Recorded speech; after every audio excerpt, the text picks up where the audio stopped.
ಕರ್ನಾಟಕ ರಾಜ್ಯದಲ್ಲಿ ಕಾಂಗ್ರೆಸ್ ಪಕ್ಷ 200 ಯೂನಿಟ್ ಉಚಿತ ವಿದ್ಯುತ್ತನ್ನು ಬಡ ಜನರಿಗೆ ಉಪಯೋಗ ಆಗಲಿ ಅಂತ ಹೇಳಿ ಒಂದು ಒಳ್ಳೆಯ ಯೋಜನೆಯನ್ನು ಜಾರಿಗೆ ತಂತು. ಆ ಯೋಜನೆ ಜಾರಿಗೆ ತಂದ ತಕ್ಷಣ ಎಷ್ಟೋ ಜನರಿಗೆ ಖುಷಿ ಆಯಿತು. ಒಂದು ತಿಂಗಳಿಗೆ ಒಂದು 700-800 ರೂಪಾಯಿ ಉಳಿತಾವಪ್ಪ. ಆ ಉಳಿತಾಯ ದುಡ್ಡದಿಂದ ನಮ್ಮ ಮಕ್ಕಳಿಗೆ ಏನಾದರೂ ಒಂದು ಶಿಕ್ಷಣ ಆಗಲಿ, ಆರೋಗ್ಯದ ಒಂದು ಸಮಸ್ಯೆ ನಮಗೆ ಹೋಗುತ್ತೈತಿ, ಇನ್ನಿತರ ಪದಾರ್ಥಗಳನ್ನು ತಂದು ನಾವು ಹೊಟ್ಟೆ ತುಂಬಿಸ್ಕೋತೀವಿ ಅಂಥೇಳಿ ಖುಷಿ ಪಡುತ್ತಿರುವಾಗ ಈ ಕರ್ನಾಟಕ ವಿದ್ಯುತ್ ಶಕ್ತಿ ಮಂಡಳಿ ಹೆಸ್ಕಾಂ, ಬೆಸ್ಕಾಂ, ಚೆಸ್ಕಾಂ ಇವ್ರು ಏನದಾರ ಒಂದು ಬಿಗ್ ಶಾಕ್ ಕೊಟ್ಟಾರ್ರಿ. ಪ್ರತಿ ತಿಂಗಳು 200-300 ಬಿಲ್ ಬರ್ತಿತ್ತು. 1000-1200 ರೂಪಾಯಿದು ಬಿಲ್ ಕೊಡಾಕತ್ತಾರ. ಇದು ಹೆಂಗೆ ಬರಾಕತ್ತೈತಿ ರೀ? ಏನು ಮೀಟ್ರ್ ತಾನೇ ಓಡಾಕತ್ತೈತೇನು ರೀ? ಅಧಿಕಾರಿಗಳೇ, ವಿದ್ಯುತ್ ಶಕ್ತಿ ಇಲಾಖೆ ಅಧಿಕಾರಿಗಳಿಗೆ ಇದೊಂದು ನೇರ ಸವಾಲು ಕಡಕ ಜವಾರಿ ಕಾಕಂದ. 300-400 ಬರ್ತಿತ್ತು ಪ್ರತಿ ತಿಂಗಳ, ಅದನ್ನು ಸರಿಯಾಗಿ ತುಂಬ್ತಾ ಹೋಗ್ತಿದ್ರು. ಈಗ 200 ಯೂನಿಟ್ ಉಚಿತ ಅಂದ ತಕ್ಷಣ ಇದೇ ತಿಂಗಳ ಮೇ ಜೂನ್ದಲ್ಲಿ ಬರುವಂಥ ಬಿಲ್ಲುಗಳು 200-300 ಬರುವುದು 1500, 2000, 1200 ಬರಾಕತ್ತಾವ. ಅಂದ್ರೆ ಇದೇನು ಬಿಗ್ ಶಾಕ್ ಕೊಡಾಕತ್ತಿರೋ, ಏನು ಹಾರ್ಟ್ ಅಟ್ಯಾಕ್ದ ಸೂಚನೆ ಕೊಡಾಕತ್ತಿರೋ? ಆ ಬಡವ್ರು ಏನು ಮಾಡಬೇಕು? ದೈನಂದಿನವಾಗಿ ನಮ್ಮ ಕಚೇರಿಗೆ ಬಂದು ಹೇಳಾಕತ್ತಾರ, ನಮ್ಮದು 300 ಬರ್ತಿತ್ತು 1200 ಬಂದೈತ್ರಿ, ನಮ್ಮದು 600 ಬರ್ತಿತ್ತು 2000 ಬಂದೈತಿ ಕಾಕ. ಇದು ಏನು ಅವಾಂತರ? ಏನು ಮೀಟ್ರ್ ತಾನ ಓಡಾಕತೈತೋ ಏನು ಅಲ್ಲಿಂದ ಕುತ್ಕೊಂಡು ಮೀಟ್ರ್ ಓಡಿಸಾಕತ್ತಾರೋ? ವಿದ್ಯುತ್ ಇಲಾಖೆಯ ಭ್ರಷ್ಟ ವ್ಯವಸ್ಥೆಗೆ ಇದೊಂದು ಸಂಕೇತ ಅಲ್ರಿ. ಸಿದ್ದರಾಮಯ್ಯ ಅವರು ಈ ಡಿ ಕೆ ಶಿವಕುಮಾರ್ ಕಾಂಗ್ರೆಸ್ ಪಕ್ಷದ ಕ್ಯಾಬಿನೆಟ್ದಲ್ಲಿ ಬಡ ಜನರಿಗೆ ಉಪಯೋಗ ಆಗಲಿ ಒಂದು 200 ಯೂನಿಟ್ ವಿದ್ಯುತ್ತನ್ನು ಉಚಿತವಾಗಿ ಕೊಡಬೇಕಂತೇಳಿ ಪ್ರಣಾಳಿಕೆಯಲ್ಲಿ ಬಿಡುಗಡೆ ಮಾಡಿದಂಥ 5 ಗ್ಯಾರಂಟಿಯಲ್ಲಿ ಮೊದಲನೆಯದು ಇದು ವಿದ್ಯುತ್ತದು. ಇದನ್ನು ಜಾರಿಗೆಗೊಳಿಸುವ ಸಲುವಾಗಿ ಸರ್ಕಾರ ಶತಪ್ರಯತ್ನ ಮಾಡುತ್ತಿರುವಾಗನ ನೀವು ಅಡ್ವಾನ್ಸನ್ನು ಏನೋ ಗೋಳೆ ಮಾಡಿ ಇನ್ನು ರೊಕ್ಕ ಜಮಾ ಮಾಡೋ ಸಲುವಾಗಿ ಏನಾರು ಸರ್ಕಾರ ಆದೇಶ ಮಾಡೈತೇನು ರೀ? ಏನು ಸಿದ್ದರಾಮಯ್ಯನ ಹೇಳ್ಯಾರೋ, ಏನು ಡಿ ಕೆ ಶಿವಕುಮಾರ್ ಹೇಳ್ಯಾರೋ, ಈಗ ಆಗ 4 ಪಟ್ಟು ಬಿಲ್ ಹಾಕಿ ವಸೂಲು ಮಾಡಿರಿ ಅಂಥೇಳಿ ಈ ನಾಟಕಗಳು, ಈ ಅವಾಂತರಗಳು ಏನು ಮುಂದೆ ನಡಿಬಾರ್ದು. ಯಾಕಂದ್ರೆ ಭಾಳ ಜನ ಬಿಲ್ಲುಗಳು ತೊಗೊಂಡು ಬರಾಕತ್ತಾರ. ಕೇವಲ 7 ದಿವಸ ನಿಮಗೆ ವೇಳೆ ಕೊಡ್ತೀವಿ.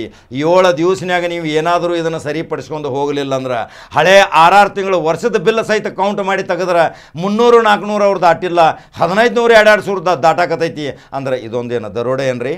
ಏನು ಸರ್ಕಾರಕ್ಕೆ ಹೆಸರು ಕೆಡಿಸೋ ಸಲುವಾಗಿ ಯಾರ್ದಾದ್ರೂ ಕೈವಾಡದ ಮಾತುಗಳು ಅದಾವೇನ್ರಿ? ಮತ್ತು ಇದನ್ನು ವಿಚಾರ ಮಾಡಾಕತ್ತೈತಿ ಜನ. ಕಾಂಗ್ರೆಸ್ ಸರ್ಕಾರದ ಹೆಸರು ಕೆಡಿಸೋ ಸಲುವಾಗಿ ವಿದ್ಯುತ್ ಇಲಾಖೆಯ ಈ ಸಿಬ್ಬಂದಿ ಮತ್ತು ವಿದ್ಯುತ್ ಇಲಾಖೆಯ ಅಧಿಕಾರಿಗಳು ಒಂದು ಪ್ಲ್ಯಾನ್ ಮಾಡಿ ಇದನ್ನು ಕಾಂಗ್ರೆಸ್ ಸರ್ಕಾರದ ಯೋಜನೆ ಹಾಳು ಹೆಂಗೆ ಮಾಡ್ಬೇಕು ಅನ್ನೋದು ಏನಾದರೂ ಪ್ಲ್ಯಾನ್ ಮಾಡಾಕತ್ತೀರಿ? ಮೀಟ್ರ್ ತಾನೇ ಓಡ್ತೈತೇನ್ರಿ ಅದು ಜಂಪಿಂಗಾಗಿ? 300 ಬರುವಲ್ಲಿ 900, 1200, 2000 ಬರ್ತೈತಿ. ಇದಕ್ಕೆ ಉತ್ತರ ಕೊಡೋರು ಯಾರು? ಸಿದ್ದರಾಮಯ್ಯ, ಡಿ ಕೆ ಶಿವಕುಮಾರ್ ಇದನ್ನು ಭಾಳ ಅವಲೋಕನ ಮಾಡಿರಿ. ಪ್ರತಿ ಗ್ರಾಮೀಣ ಮಟ್ಟದಾಗ ಪ್ರತಿಯೊಂದರು ಎಲ್ಲರೂ ಕೈಯಾಗ ಬಿಲ್ ಹಿಡ್ಕೊಂಡ್ರು ಗೆದ್ದಾರ. ಇದು ಎಲ್ಲರೇ ಮತ್ತು ಆಂದೋಲನ ರೂಪ ತಾಳಾಕೈತಂದ್ರೆ ನೀವು ಏನು 200 ವಿದ್ಯುತ್ ಕೊಡಾಕತ್ತೀರಿ, ಅದು ಬ್ಯಾಡ್ರಿಪ್ಪ, ನಮ್ಮದು ಹಳಿದನ ಇರಲಿ 300-400 ನಾವು ತುಂಬ್ಕೋತ ಹೋಗ್ತೀವಿ ಅನ್ನೋ ಪರಿಸ್ಥಿತಿ ನಿರ್ಮಾಣ ಆಕೈತಿ. ತಿಳ್ಕೊರಿ, ಸರ್ಕಾರದ ಹೆಸರನ್ನು ಕೆಡಿಸಲಕ್ಕ, ಸರ್ಕಾರದ ಹೆಸರಕ್ಕೆ ಕೆಟ್ಟ ಹೆಸರು ತರೋ ಸಲುವಾಗಿ ಇದೊಂದು ಷಡ್ಯಂತರ ಐತೇನ್ರಿ? ಹಂಗಾದ್ರೆ ಆ ಎಷ್ಟು ಬಿಲ್ಲುಗಳದಾವ, ಎಷ್ಟು ಜನ ಬಿಲ್ಗಳು ತೊಗೊಂಡು ನಮ್ಮ ಕಚೇರಿಗೆ ಬರಾಕತ್ತಾರ ತೋರಿಸೋ ಸಲುವಾಗಿ ಅದರ ಬಗ್ಗೆ ಒಂದು ಬಹಿರಂಗವಾಗಿ ಒಂದು ವಿಡಿಯೋ ಮಾಡ್ತೀನಿ. ನೀವು ಎಚ್ಚೆತ್ತರಿ, ಚಲೋ ಆಗ್ತೈತಿ. ಇರ್ಲಿಕ್ಕಂದ್ರೆ ನಿಮ್ಮನೂ ಸಹಿತ ನಿಮ್ಮ ದಪ್ಪ ಚರ್ಮ ಸಹಿತ ಎಚ್ಚೆತ್ತುಗೊಳ್ಳೋ ಸಲುವಾಗಿ ನಮ್ಮ ಕಡೆನೂ ಶಸ್ತ್ರಚಿಕಿತ್ಸೆ ಮಾಡುವಂಥ ಆಯುಧಗಳದಾವ. ಹಾಗಾದ್ರೆ ಖಡಕ ಕಾಕನ ಚಾನಲ್ ನಂಬರ್ 1 ಚಾನಲ್ ಫಾಲೋ ಮಾಡ್ಕೊತ ಹೋಗ್ರಿ. ಬಡ ಜನರಿಗೆ ಇದೊಂದು ಗಾಯದ ಮೇಲೆ ಬರೆ ಹಾಕುವಂಥ ಕೆಲಸ ಮಾಡಬೇಡ್ರಿ. ಗ್ರಾಮೀಣ ಜನರು 300-400 ತುಂಬ್ಕೊಂಡು ತೃಪ್ತಿ ಇದ್ದರು. ಇದೇ ನಗರದಲ್ಲಿಯೂ ಸಹಿತ 1000-1200 ಬಿಲ್ ಬರುವಲ್ಲಿ 3000 ಬರಾಕತೈತಿ. ಅದು ಹೆಂಗೆ ಬರಾಕತೈತಿ ರೀ? ಇದೇನು ಗೋಲಮಾಲ್, ಇದೇನು ಷಡ್ಯಂತ್ರ, ಇದೇನು ದೊಡ್ಡ ಹಗರಣ? ಇದಕ್ಕೆಲ್ಲ ಮತ್ತೆ ತನಿಖೆ ಮಾಡಬೇಕಾಕೈತಿ. ಅದರ ಸಲುವಾಗಿ ಎಚ್ಚೆತ್ತರೆ, ತಕ್ಷಣ ಬಿಲ್ಗಳು ವಾಪಸ್ ತಗೋರಿ. ಮತ್ತು ಹಳೆ 300-400 ಏನಿತ್ತು ಕೊನೆಯವರೆಗೆ ಮೇ ಜೂನ್ ಬಿಲ್ ತುಂಬ್ಕೋಬೇಕು. ಜುಲೈದಿಂದ ಉಚಿತ ಅಂತೇಳಿ ಸರ್ಕಾರ ಹೇಳೈತಿ. ಸರ್ಕಾರದ ಆದೇಶನ ಉಲ್ಲಂಘನೆ ಮಾಡಿ ನೀವೆಷ್ಟು ಮೇರೆ ಹಾಕತ್ತೀರಿ ಅನ್ನೋದು ಇವತ್ತು ನಾನು ನಿಮಗೆ ತೋರ್ಸಾಕತ್ತೀನಿ. ಇನ್ನು ಮುಂದಿನ ಎಪಿಸೋಡ್ದಲ್ಲಿ ಸಂಪೂರ್ಣ ಬಿಲ್ಲಿನ ವಿವರ ಹೇಳ್ತೀನಿ. ಎಲ್ಲೆಲ್ಲಿ ಏನೇನು ಭಾನಗಡಿ ನಡೆದೈತೆ ಅನ್ನೋದು ತೋರಿಸೋದೇ ನಂಬರ್ 1 ಚಾನಲ್ ಖಡಕ ಜವಾರಿ ಕಾಕನ ಉದ್ದೇಶ. ಇಡೀ ರಾಜ್ಯಾದ್ಯಂತ ನಡೆದೈತಿ ಅದ. ಇಡೀ ರಾಜ್ಯಾದ್ಯಂತ ಜನ ಖುಷಿ ಪಡೋಕ್ಕಿತ್ತಲು ರೊಚ್ಚಿಗೇಳುವಂಥ ಪರಿಸ್ಥಿತಿ ಇದೇ ವಿದ್ಯುತ್ ಇಲಾಖೆ ಅಧಿಕಾರಿಗಳು ಮಾಡಾಕತ್ತಾರ.